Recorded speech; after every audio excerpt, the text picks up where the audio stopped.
Hey guys, welcome back to Shouse Life. Today we're, what is it today? It's Monday. Again, here we go.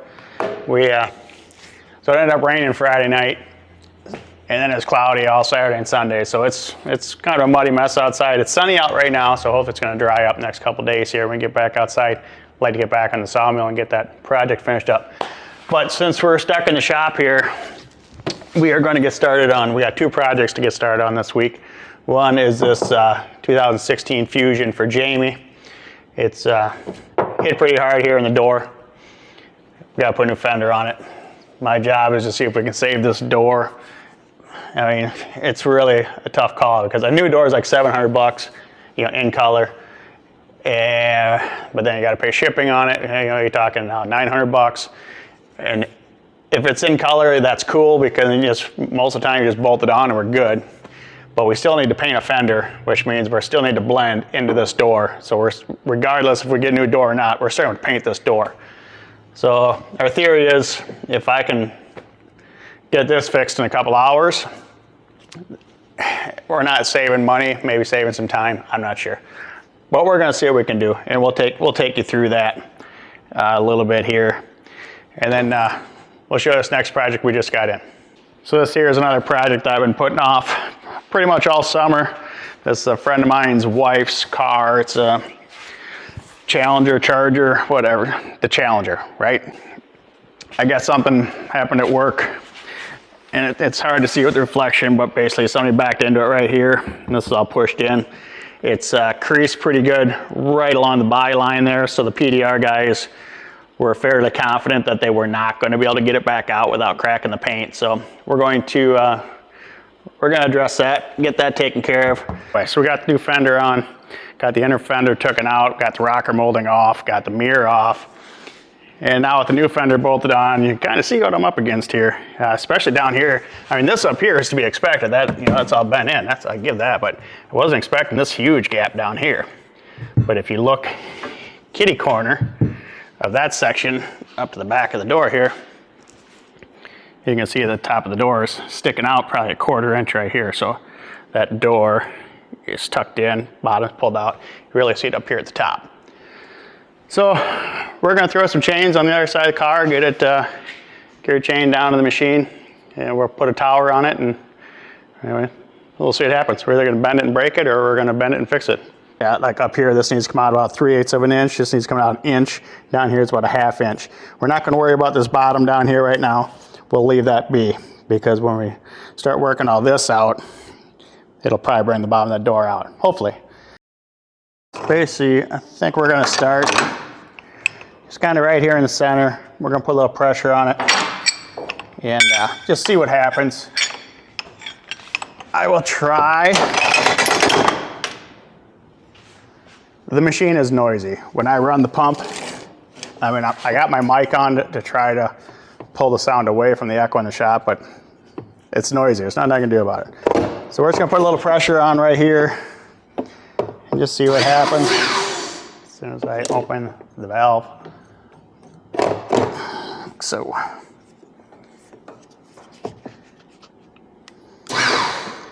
yeah, that didn't take much at all. So we're gonna bring it out just a little. We're not gonna, you don't wanna just yank it back out. You gotta let this metal, like right here, we got a buckle up here at the top right here, got a sharp buckle. And when you hit it with a hammer, this vibrates and flies off. So you gotta just a little bit at a time.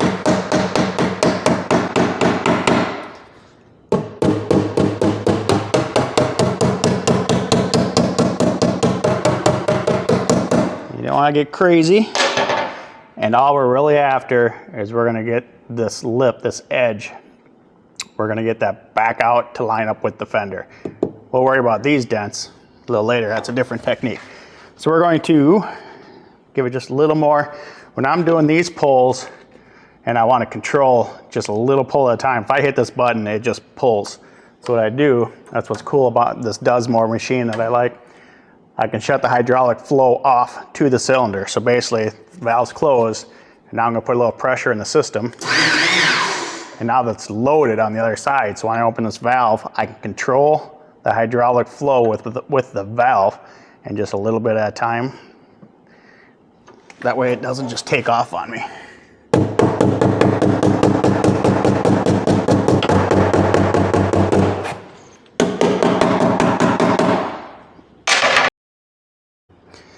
All right, so we threw that fender on there and we're about halfway there already, which it's easy to get close.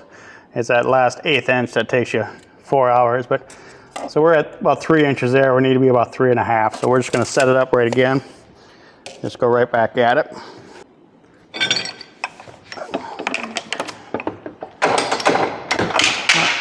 Like I said, this is not a strong section of the car, so it's not taking much. I'm gonna put a little pressure on. Let it out real slow. A little more. There, she's starting to go. So now we got the pressure on it. I mean, that's right there is where it needs to be, and that's where it needs to stay. And that's the problem, is trying to get it to stay there. So we need to relieve that pressure back in this structure here. But I really can't because it's 2 layers. If we can get back in here and hit it, then it'd be okay, but I can't. So we need to work from the outside and pretty much pull it out to where it needs to be, and then we're probably gonna have to pull it past where it was to get this inner structure to cooperate, which is gonna spring load this outer skin, which is probably gonna fight us pretty good later on. We'll find out. We got pressure on the outside edge, and I got a pretty mean little crease right here.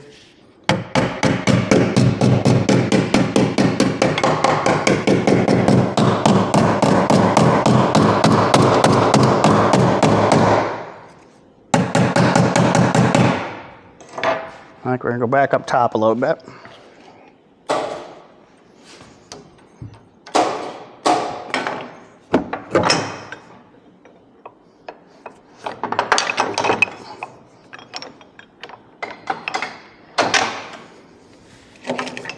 Get it back up here again. Oh, guess what?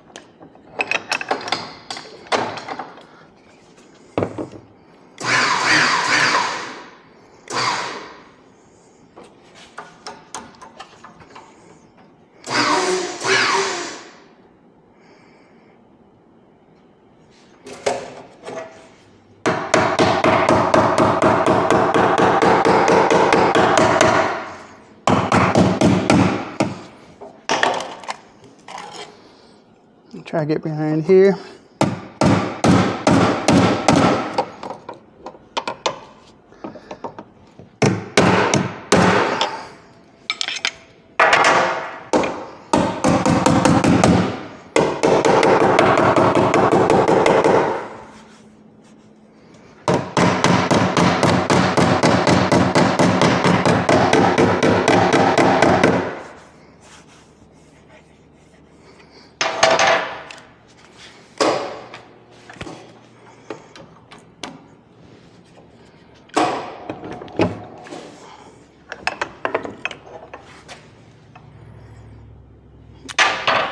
So we'll measure that here, see how we did. Okay, about 3 3/8. I'm gonna throw the fender back on again, see where we're at. All right, so we got the fender back on for the 3rd time in the last 12 minutes. You can kind of see where our gap is now. I'm actually pretty happy with it. All the way down through here. We just got to work on the bottom of that door. It was a 1/2 inch, now we're about a 1/4 inch. We're going to do a little work just in this area here. And I think we're getting close enough for this old girl. And you can see the top of the door. I can't see my monitor to see what I'm looking at. So we're about an 1/8 inch out now. We're about probably 3/8 of an inch.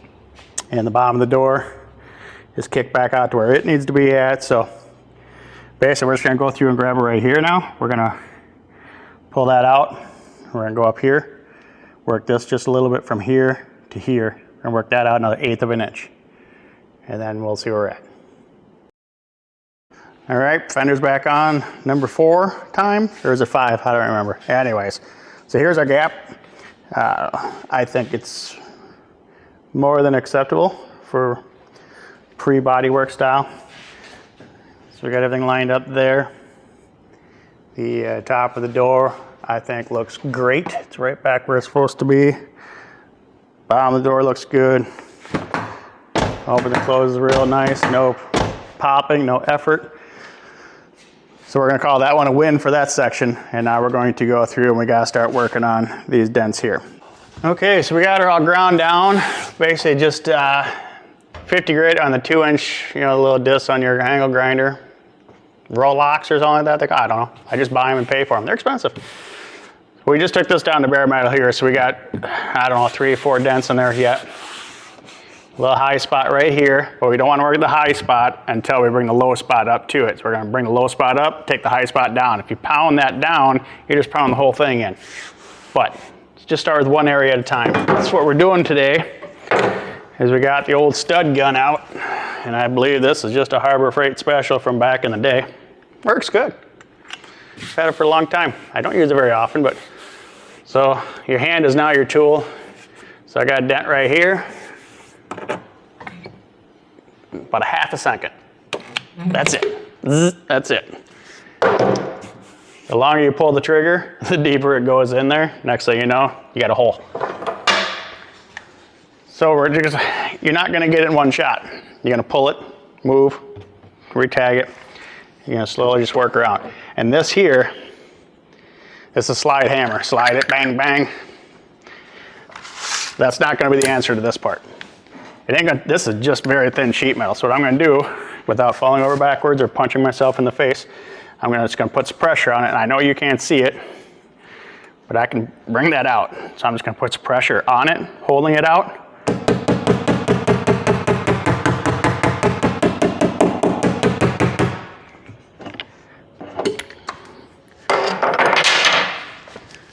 And then just tap around it. So you basically pull it out and then relax the metal around it so it'll stay out. So now that's good, but now we're dented. So side cutters, I just go through and grab it, squeeze it, give it a twist, pop it off. So right in the center is good, but left and right, it's still low.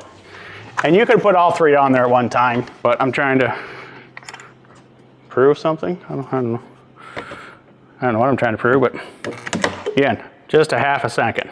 I don't even know if it's a half a second. I've never timed it. If you go too long, then you burn a hole through it. Then you gotta get the welder out and tack that hole shut. And then you warp the door and it makes it worse. So I can just, again, a little pressure.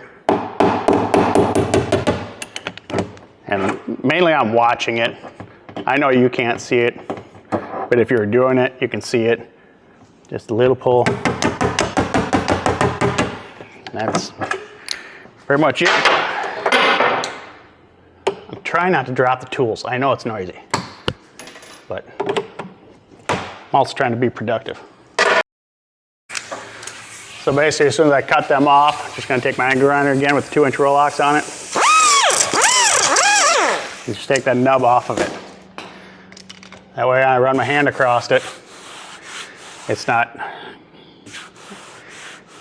give me a false reading. So, and when you pull these, it is going to leave high spots. So now we're gonna go through.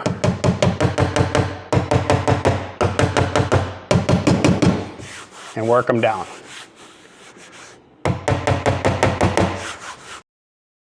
All right, so I'm pretty happy with that. We do have a little pinhole right here. So we're gonna get the welder out, we'll have to tack that.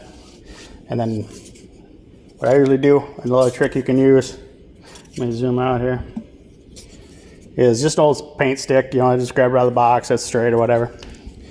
But as a telltale sign, if you take it, put it right down that gap, and you just drag it up there. You can see where about a 1/16 of an inch, not even a 1/16, maybe a 32nd of an inch, but up here, right there, we get a little deep right here. And I think we can just do a little better. So we're just gonna put a roll of tack down there, pull out another 1/16 of an inch. All right, back on the Fusion. So we put on 2 coats of E-coat. let that flash for like an hour. Then we come back, give it a quick scuff with a gray Scotch-Brite just to add some texture to it, to give the mud something to bite onto. Then we did, so the gold here, this is 3M, just your standard body filler. Nothing special. I don't know what model it is, I really don't care. I use whatever's on sale for the most part. So we did 2 coats of the standard 3M, and when I'm doing these, on the 3M stuff, I don't like to let that dry. I give it about 15 minutes. If you let it dry like an hour or like overnight, it gets really hard and it sands a lot more difficult. If you catch about 10-15 minutes in, just to the point where it won't plug your paper up, you can really file it down quick, get your second coat on, another 15 minutes, get it knocked out. This green mud here, called Z-Grip Glaze by Evercoat. This is a glazing putty. It's not really for filling, it's for little light scratches and gouges and stuff like that. There was just a little low spot right here that I didn't like. Now this Evercoat, this takes a while to set. At least, I like to let it sit at least an hour. You want this to get rock hard. The yellow, not so much. You want that to be kind of soft and then get it. The green, I'll let it sit overnight sometimes and block it out. I'm not going to tonight. Basically, I'm just trying to get it to the point where second shift can come in tonight and get this thing in primer. And when I say second shift, that's just me, usually just in a different pair of shoes. I'm like Mr. Rogers around here. I change about 3 or 4 different shoes a day. All right, second shift showed up. Got my slippers on. It's the end of the day. So we had, where are we at here? So we got this thing masked up. So basically, 2 coats of mud, blocked it with 80, got it close, finished it with 180, finished the glazing putty with 180, D8 out on the DA 6-inch, 180 to remove all the 80 grit scratches. You gotta get rid of them or they're gonna come back through the primer later on. So D8 out with 180 and then 320. So 180 to about here, and then 320 to here, and then nothing beyond there. We need that to blend. So we're gonna basically 3 coats of primer, and that'll be good enough for that. And let's see, so that one's masked up, and then the Challenger Charger combo thing here is, so this one's, again, this is very minimal. I mean, this is just a quick glaze coat, basically, just a couple little dings that we couldn't get behind to pop out 100% perfect, and just to fix the waviness of it, but it is good to go. So we're gonna get it wiped down with some wax and grease remover, let that flash off for probably a good 20 minutes, and then we'll get a couple coats of primer on it. And I think that's gonna be it for this part of the project. I got my light on again, don't I? I don't know what's on there, I can't tell. Anyways, so yeah, we're gonna finish up with this one here. We'll get these primed, and then they're just gonna sit basically. Next week we'll be painting. We got to paint this next week. We got to paint the Challenger Charger combo next week. I think we got some parts for a minivan we need to paint for Jamie. And then I just got another headache in that I just bought today. We got to get that painted next week. But before we can do any of that, I got to get the shop cleaned up because it's a mess. But that's why we do the body work. What I like to do is I like to bring projects in, do all the body work at once, make a mess out of the shop, and then clean all the shop up and then paint all the projects together so the shop's clean. Plus I got all my wood tools out. We're working on this ash. Since we're making a mess out of the shop, I figured we'd drag the tools out and basically got all this wood ready for the garage walls that are going to go on the garage door side of the garage. And tomorrow I'm going to work on some more of that. Basically, we're going to make a big mess out of the shop, and then we'll clean it up, put it back together, then we'll be ready for paint next week. So stay tuned for what's next. Who knows? We'll get into something. We always do. Thanks, guys. See you again.